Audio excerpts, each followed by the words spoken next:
Good morning, students. Today we are going to prepare for the examination on June 9th. On June 9th, what examination you are having? On வந்து சரியான தேதியோ கிழமையோ கொடுக்கப்பட்டிருக்காங்க. Exact date சரியான தேதி அல்லது கிழமை கொடுக்கப்பட்டால் use on. அது otherwise month கொடுத்துருந்தாலும் year கொடுத்தாலும் we have to use it. On June 9th, what exam you are having? You are having Group 4 exam. What exam you are having? You are having Group 4 exam. For BAO means Village Administrative Officer. கிராம நிர்வாக அலுவலருக்கான exam. இதில் வந்து 200 questions will be asked. How many questions will be asked? 200 questions. Total marks 300. Total marks 300. 200 marks. 200 questions. We have 300 marks. So we will start preparing by reading the today's newspaper. 7 babies killed. How many persons were killed? And not even persons, babies. ஒரு private ஹாஸ்பிட்டலில் நெருப்பு பிடிச்சிருச்சு. அதில் வந்து என்னென்னலாம் fire exit. இப்போ வந்து ஒரு பிளானிங் பில்டிங் வந்து பிளான் பண்ணும்போது இன்கேஸ் ஆஃப் ஃபயர் எக்ஸிட் நெருப்பு வந்துச்சுன்னா நம்ம எப்படி தப்பிச்சு போகிறது அப்படின்னு ஃபயர் எக்ஸிட்னு ஒன்று வைக்கணும். அது வைக்காமல் கட்டியிருக்காங்க. அது வந்து சிவில் இன்ஜினியரிங் பாடத்தில் ஒரு சிலபஸாக இருக்குமா அதெல்லாம் என்னன்னு தெரியல. இல்லைன்னா ஹாஸ்பிட்டல் அந்த மாதிரி ரொம்ப பேர் கூடியிருந்த இடத்துல ஃபயர் எக்ஸிட் வைக்காமல் இருந்திருக்காங்க. அண்ட் அதுக்கு மென்ஷன் டு தட் ஃபயர் எக்ஸ்டிங்விஷர்ஸும் இருக்குது. ஃபயர் எக்ஸ்டிங்விஷ்னா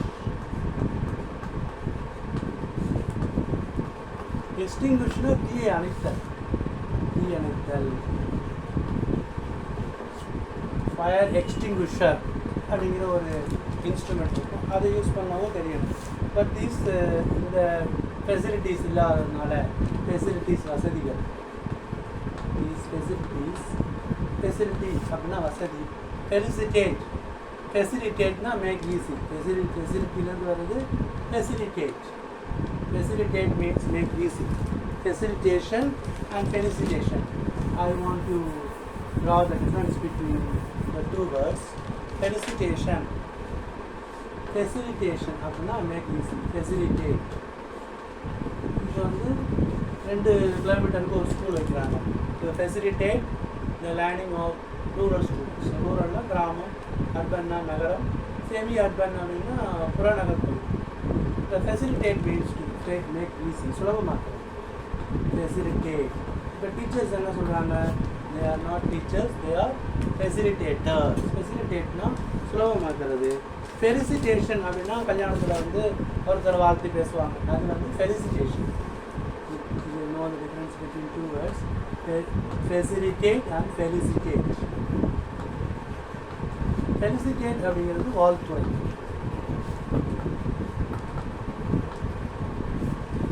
இது மாதிரி இங்கிலீஷில் எக்கச்சக்கமான நியூவான்சஸ் இருக்குது.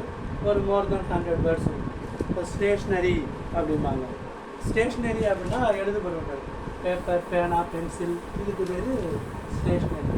அது சமயத்தில் வந்து ஒரு ஓடாத van நிற்கிதுன்னா stationery van.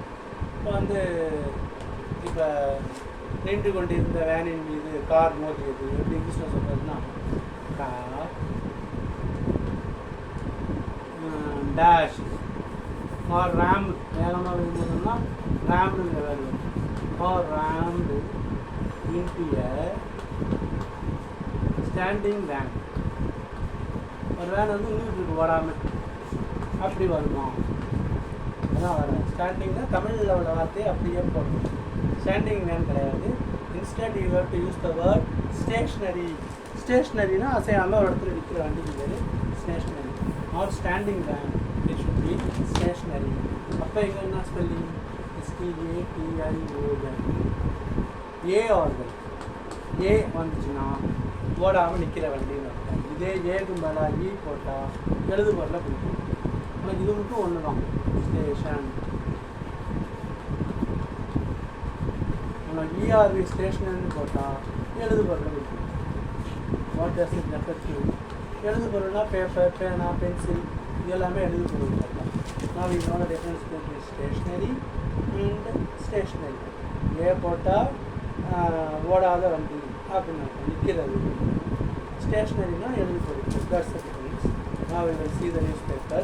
7 babies killed in Delhi hospital.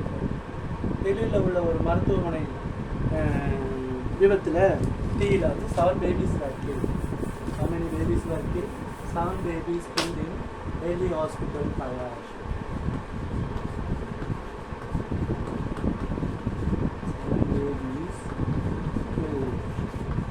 எவ்வளோ ஒரு கொடூரமான புயல், ஹாரிபிள், டெரிபிள், ஒரு பயங்கரமான ஒரு செய்தி. It affected my heart and also your heart also. 7 babies killed in fire accident. இப்போ இந்த ஹாஸ்பிட்டலுடைய எம்டி நவீன் அப்படிங்கிறவரை அரெஸ்ட் பண்ணியிருக்காங்க. In addition to that Akash duty டாக்டரும் அரெஸ்ட் பண்ணியிருக்காங்க. இதில் என்ன ரீசன் அப்படின்னா, the license of the hospital had எக்ஸ்பயர்னா காலாவதி ஆகிடுது. இந்த லைசன்ஸ் ஹாஸ்பிட்டல் எக்ஸ்பயர் அப்படின்னா காலாவதி ஆகுது. அதை மனிதன் செத்து போனால் எக்ஸ்பயர். பொருளாக இருந்ததுன்னா எக்ஸ்பயர்னால் அதனுடைய பவர் கிடையாதுன்னு அர்த்தம். எக்ஸ்பயரி டேட் அப்படின்னு சொல்கிறாங்கல்ல மருந்து மாற்று. இந்த license of the hospital had expired in March 2024. திருப்பி லைசன்ஸ் கொடுத்துருக்காங்க. Though the license was issued for only 5 beds. 5 படுக்கைகள் தான் வச்சுருக்கணும். There were 12 beds when we inspected the site. Adding that, Akash, the doctor on duty, only had a degree in Ayurvedic medicine and was not qualified to provide neonatal intensive care. However, one is not an allopathy doctor, he is an Ayurvedic doctor. He was not qualified to give neonatal. Neonatal na பிறந்த குழந்தை. Neonatal born. பிறந்த குழந்தைங்களுக்கு வந்து treatment பண்ணுறதுக்கு அவர் is not qualified. Neonatal அப்படிங்கிறாங்க.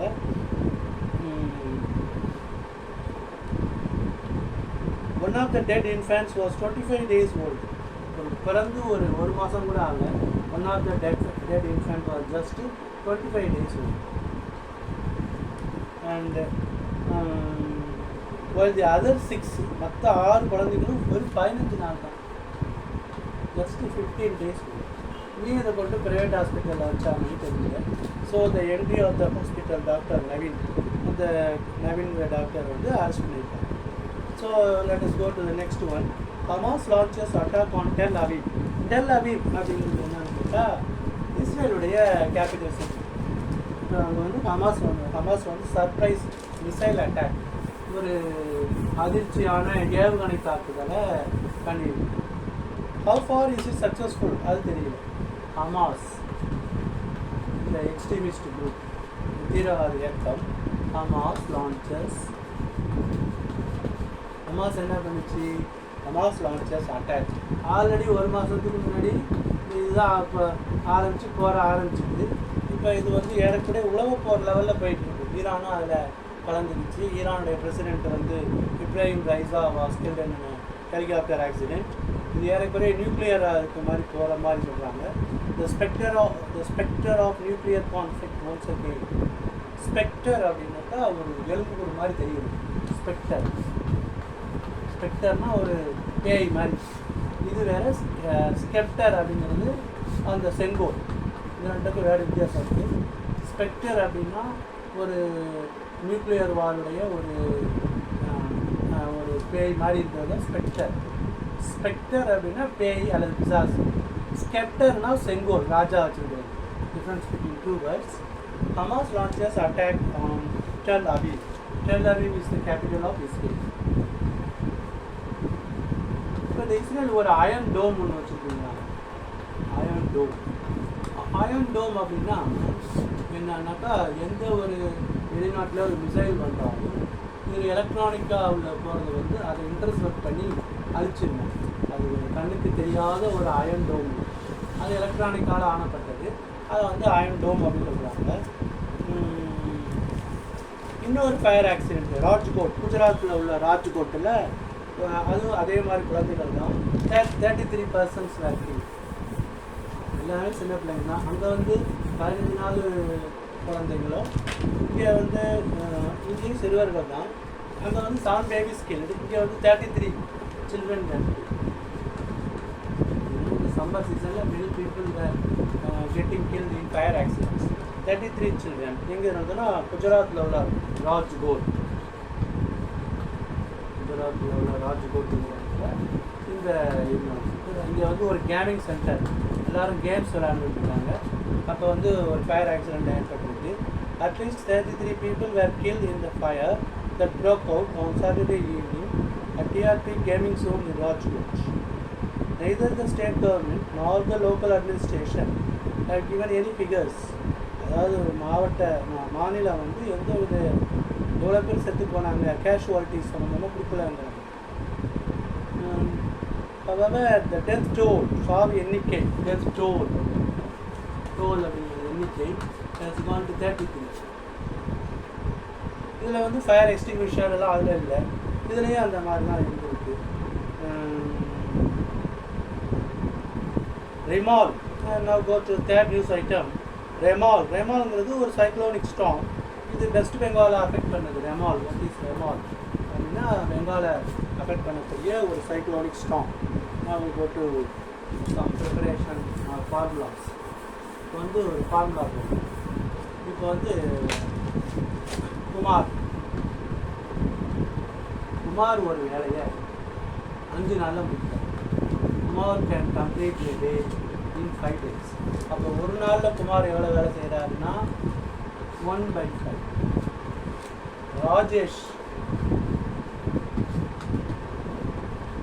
ராஜேஷ் வந்து ஒரு வேலையை வந்து 10 நாளில் முடிக்கிறார், 10 days. அப்போ ஒரு நாளில் எவ்வளோ வேலை செய்வாருன்னா 1/10. ஓகேவா? இப்போ 2 பேரும் சேர்ந்து அந்த வேலையை எத்தனை நாளில் முடிப்பாங்க அப்படின்னு கணக்கு பார்ப்போம். Kumar can do a job in 5 days. அல்லது குமாருக்கு மேலே ஏன்னு கொடுத்துக்கலாம், ராஜேஷ்க்கு மேலே பின்னு கொடுத்துக்கலாம். A can complete a work in 5 days and B can complete a work in 10 days. Both of them can complete their work in how many days? ஒரு வேலையை 2 பேர் சேர்ந்து எப்படி முடிப்பாங்க அப்படின்னா, ஒருத்தர் ஒரு நாளைக்கு எவ்வளோ வேலை செய்வாங்களோ அதை கண்டுபிடிக்கணும். அது 2த்தையும் கூட்டணும். குமார் ஒரு நாளைக்கு 1/5 செய்வான், இவன் வந்து 1/10. அப்போ 2த்தையும் கூட்டணும். 1/5 + 1/10. இது வந்து இதுதான் நியூமரேட்டர், இது டினாமினேட்டர். இந்த டினாமினேட்டர் ஒன்றா இல்லைன்னா எல்சிஎம் எடுக்கணும். எல்சிஎம் வந்து உங்களுக்கு 10ன்னு வரும். இதை வந்து 10ல் வந்து 5 2 டைம்ஸ் நடக்கும், அதனால் 2 போட்டுக்கணும். இங்கே ப்ளஸ்ஸு, இங்கே 1. அப்போ 3/10 days. Both of them can finish the work in 3/10 days. அப்போ இதில் நம்ம என்ன பண்ணணும்னா, குமார் 5 நாளில் முடிப்பான் அப்படின்னா குமாருடைய ஒரு நாள் வேலை 1 ராஜேஷ் 10 நாளில் முடிப்பான்னா அவனுடைய ஒரு நாள் வேலை 1 இருவரும் சேர்த்து both of them how test முடிப்பாங்கன்னா 2த்தையும் ப்ரூவ் பண்ணணும். அப்போ 2 + 1. இப்போ வந்து 2 + 1 they can complete the work in 3/10 days. அப்படி 3/10 அப்படின்னா நம்ம அடிச்சு போட்டோம்னா ஸோ இந்த மாதிரி தான் அது போடணும். அந்த another formula simple interest. Simple இன்ட்ரெஸ்ட்டுக்கும் உங்களுக்கு ஃபார்முலா தெரியும். சிம்பிள் இன்ட்ரெஸ்ட் மீன்ஸ் தனி வட்டி. சிம்பிள் இன்ட்ரெஸ்ட்டுக்கு என்ன ஃபார்முலானா SI. SI is equal to PNR/100. பிங்கிறது பிரின்சிபல். நம்ம எவ்வளோ ரூபாய் கடை வாங்கியிருக்கோமோ அது பிரின்சிபல். என்னென்னா எத்தனை வருஷம், ரேட்னா ரேட் பர்சன்ட், எவ்வளோ வட்டி விகிதம். இதுதான் வந்து சிம்பிள் இன்ட்ரெஸ்ட்டுக்கு ஃபார்முலா. ஆனால் இதை கொடுத்துட்டு பிரின்சிபல் கேட்டாலோ நம்பர் ஆஃப் இயர்ஸ் கேட்டாலோ ரேட் பர்சன்ட் கேட்டாலோ எப்படி கண்டுபிடிக்கிறதுனா, இப்போ பிரின்சிபல் கேட்குறாங்க P = எல்லாத்துலேயும் 100i மேலே வரும். 100i/NR. இதுதான் பிரின்சிபல் கண்டுபிடிக்கிறதுக்கான ஃபார்முலா. அண்ட் தென் இப்போ என் கேட்குறாங்க, நம்பர் ஆஃப் இயர்ஸ் கேட்குறாங்க அப்படின்னா 100i/PR. ரேட் பர்சன்ட் கேட்குறாங்க, ஆர் கேட்குறாங்கன்னா rate percent is equal to 100i/PN. இந்த மாதிரி நம்மளுக்கு கண்டுபிடிக்க தெரியும். இப்போ நமக்கு என்ன தெரியும்னா SI = PNR/100 தான் வேணும். PNR பிரின்சிபல் என்னென்னா எத்தனை வருஷத்துக்கு, நம்பர் ஆஃப் இயர்ஸ், ஆறுங்கிறது ரேட் பர்சன்ட் கட்டி விகிதம். இந்த பிரின்சிபல் கேட்டால் பிரின்சிபல் P = எல்லாத்தையும் 100i தான் மேலே வரும். மனப்பாடம் பண்ணிடுவோம். 100i/NR. n is equal to 100i by pr, r percent is equal to 100i by pn. இதுதான் வந்து ஃபார்முலா. இது எல்லாமே you have to memorize for the examination. இதை வச்சு நீங்கள் கணக்கு போடணும். அப்புறம் காம்பவுண்ட் இன்ட்ரெஸ்ட்டுக்கான ஃபார்முலா என்னன்னு கேட்டால், காம்பவுண்ட் இன்ட்ரெஸ்ட்னா சிம்பிள் இன்ட்ரெஸ்ட்டு அடுத்த வருஷத்துக்கு பிரின்சிபலோட சேர்ந்து compound interest is equal to p into 1 plus r by 100 whole power n. இதுதான் காம்பவுண்ட் இன்ட்ரெஸ்ட்டுக்கான formula. Compound interest is equal to p into 1 plus r by 100 whole power n. என்னங்கிறது number of years, பிங்கிறது principal, ஆறுங்கிறது rate percent. அது இல்லாமல் arithmetic progression இருக்குது, ஏபின்னு சொல்லுவாங்க. அது கூட்டுத்தொடர். அரித்மெட்டிக் ப்ரோக்ரஷன், ஜியாமெட்ரிக் ப்ரோக்ரஷன்னா அது பெருக்கிட்டே போகும். இப்போ அதில் nth டேர்ம் கேட்பாங்க. அரித்மெட்டிக் ப்ரோக்ரஷன்னா என்ன? a plus a plus d, a plus 2d அப்படி போயிட்டே இருக்கும். அது அரித்மெட்டிக் ப்ரோக்ரஷன். அதோடைய nth டேர்ம் ஃபார்முலா என்னன்னா, nth டேர்ம்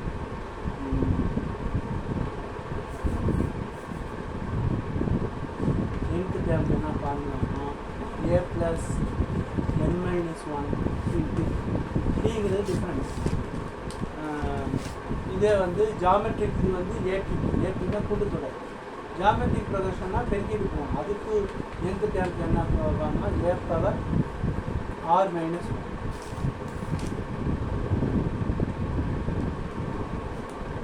ஸோ இந்த மாதிரி நம்ம போடணும். இதிலே வந்து ஸ்கொயர் 1 ஸ்கொயர் ப்ளஸ் 2 ஸ்கொயர் இது கண்டுபிடிக்கிறது ஃபார்முலா இருக்குது. These things you have to நல்லா நீங்கள் போட்டு பார்த்தா தான் உங்களுக்கு கணக்கு நல்லா ஃப்ரீக்வெண்ட்டாக வரும். That's all. தேங்க்ஸ்.